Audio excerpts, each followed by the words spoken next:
Halo teman-teman, selamat datang di part kedua tentang dating di Prancis. Untuk teman-teman yang belum nonton part pertamanya, bisa klik link di atas ini. Atau lihat di kolom deskripsi. Di part kedua ini kita akan membahas tentang suka dukanya pacaran dan menikah dengan orang Prancis. Kira-kira apa aja sih enak nggak enaknya pacaran dan menikah dengan orang sini? Dengar-dengar orang bule itu gampang selingkuh ya? Benar nggak sih? Tips-tips apa aja untuk dapat pasangan bule yang serius? Mau tahu jawabannya? Yuk tonton video ini sampai habis.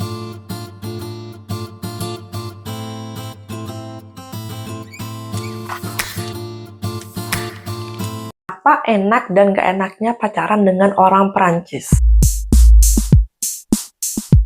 Enaknya pacaran orang Prancis itu orangnya to the point. Kalau suka ya bilang suka, enggak ya enggak. Gak perlu sibuk nebak, kayaknya dia begini, kayaknya dia gini. Kita cukup tanya ke dia, kok kayaknya kamu begini, apakah benar?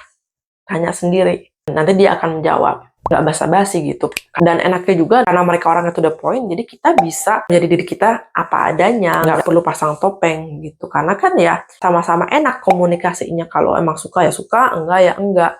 Kalau kita misalnya nggak bisa mentolerir sesuatu, kita bilang, nanti dibicarakan solusinya gimana. Jadi drama-dramanya berkurang.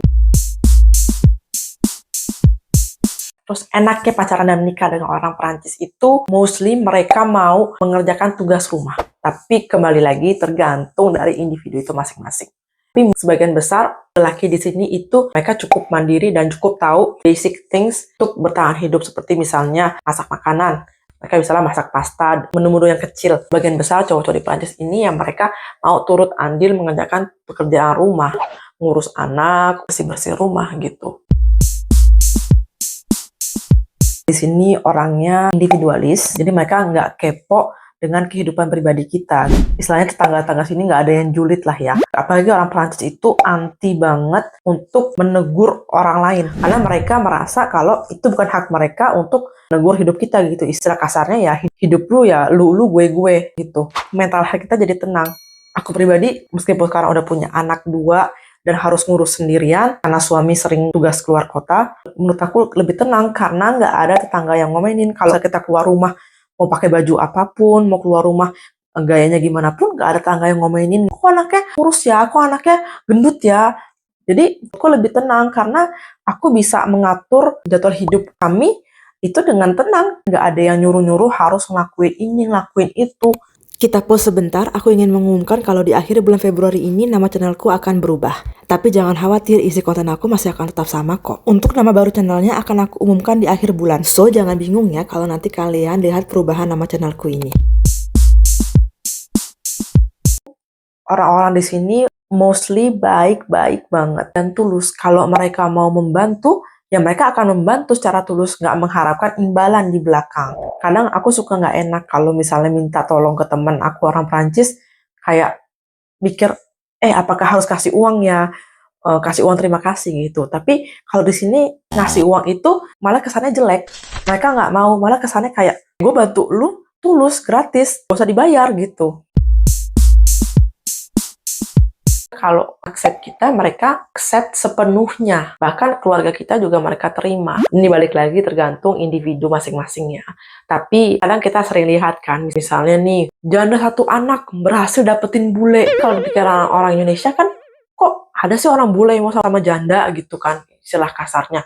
Tapi ya, emang seperti itu. Kalau orang bule, orang Perancis ya, itu kalau emang udah suka sama seorang, mereka secara nggak sadar juga siap untuk menerima orang itu secara keseluruhannya. Dengan plus minusnya dia seperti apa, misalnya orang ini udah punya anak atau belum, orang ini misalnya keluarganya seperti apa, ya nggak ada rasa curiga dengan keluarganya gitu.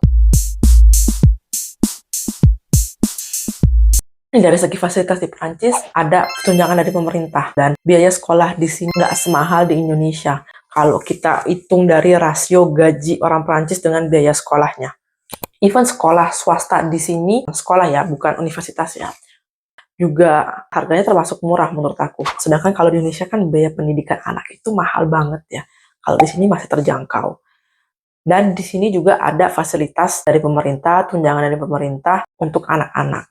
Biaya kesehatan pun juga murah di sini.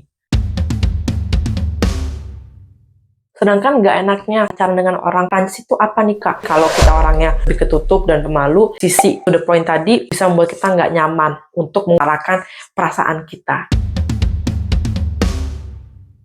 Tentu aja kendala bahasa dan perbedaan budaya. Belum tentu menurut kita itu benar, bagi orang Prancis benar. Dan sebaliknya, belum tentu yang menurut kita salah, bagi orang Prancis itu salah. Jadi kadang suka ada perbedaan culture shock ya, perbedaan budaya. Karena masing-masing negara punya standarnya sendiri, standar hal kebaikan dan keburukan.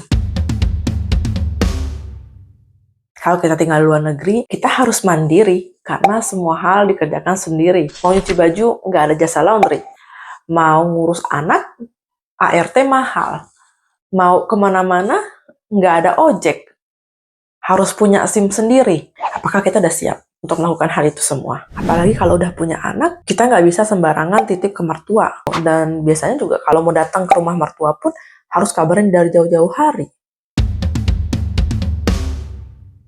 Nggak enak yang menikah dengan orang Prancis itu, birokrasi di sini ribet. Kalian pasti udah dengar kan, kalau prosedur administrasi di Prancis itu ribetnya luar biasa. Dari mulai mengurus kartu izin tinggal, ngurus surat-surat buat menikah, ngurus perpanjangan kartu izin tinggal, itu semuanya di sini ribet. Di sini masih serba manual. Kadang menurutku sistem di Indonesia jauh lebih cepat dibanding di Prancis.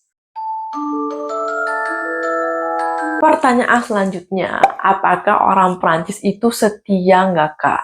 Kan dengar-dengar kalau orang bule kan pergaulannya bebas, terus kita bisa ditinggalin gitu aja. Untuk pertanyaan ini, kalian udah tahu jawabanku. Tergantung dari orangnya masing-masing. Orang Indonesia, orang Prancis, orang Uganda pun, kalau emang orangnya hobinya selingkuh, ya akan selingkuh aja. Nggak peduli negaraan dia itu apa, ya kan? Mungkin kenapa terkesannya orang Prancis dan orang WNA itu suka selingkuh, mungkin karena di sini pernikahan itu jarang. Jadi kalau misalnya ingin pisah, jatuhnya akan lebih gampang dibanding kalau sudah menikah, yang harus mengurus perceraian gitu. Jadi itulah kenapa mungkin kesannya orang Perancis gampang selingkuh. Tapi ya kembali lagi ke diri masing-masing. Di sini fasilitas gampang didapatkan. That's why godaan juga banyak. Bahkan ada situs dating di sini yang khusus untuk orang-orang sudah menikah. What? Kacau banget gak sih? That's why pintar-pintarlah memilih pasangan. Terlepas dari keluarga negaraannya. Selingkuh itu kan pilihan sebenarnya. Next question. Gimana sih cara dapat bule yang serius? Untuk dapat bule yang serius, harus melihat inner circle dia dan tujuan hidupnya seperti apa. Kalau kita ketemu sama bulenya di Indonesia, kita harus lihat baik-baik motifnya dia di Indonesia kenapa. Apakah karena urusan pekerjaan, atau dia lagi traveling, atau dia mau tinggal di Indonesia. Kalau salah satu itu dia lagi traveling, ada kemungkinan besar kalau dia akan pulang negaranya, atau dia akan pergi lagi ke negara-negara lain. Jadi untuk hubungan serius kemungkinan lebih kecil dibanding kalau orang itu ada di Indonesia karena urusan pekerjaan. Gimana cara dapat bule yang serius? Dibicarakan dengan orang tersebut dari awal. Kamu maunya kayak gimana? Dia maunya apa? Apakah kalian pacaran untuk pacaran aja, ataukah kalian emang ingin hubungan yang serius? Oh ya, aku juga termasuk orang yang punya prinsip kalau misalnya kita ingin sesuatu, maka jadikanlah diri kita layak dan pantas untuk mendapatkan sesuatu ini. Contohnya, kita ingin lelaki yang baik, pintar, takut dengan Tuhan, lelaki berkelas lah. Kita jadikan diri kita wanita yang baik, cerdas, takut pada Tuhan, dan berkelas juga. Dengan menjadikan diri kita sendiri itu berkelas, maka secara tidak sadar kita pun akan menarik orang-orang yang berkelas juga. Baik dari segi pacar ataupun dari segi pertemanan. Kan ada tuh istilahnya, we attract what we are. Kita akan menarik orang yang sealiran dengan diri kita. Oke, video ini sudah selesai. Aku harap video ini bisa membantu kalian untuk tahu gambaran tentang suka dukanya pacaran dan menikah dengan warga negara asing.